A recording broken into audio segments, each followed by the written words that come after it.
youth, children, and families who have joined us today. May the celebration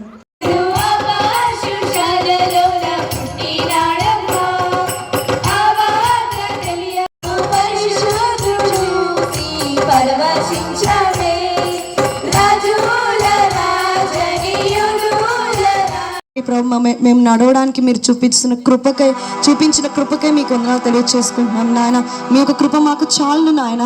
దాన్ని ప్రభు మెండైన గొప్ప కృపతో మమ్మల్ని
గంతులు వేసి నాట్యమాడడం, యేసుని చూచి ఆనందించడం.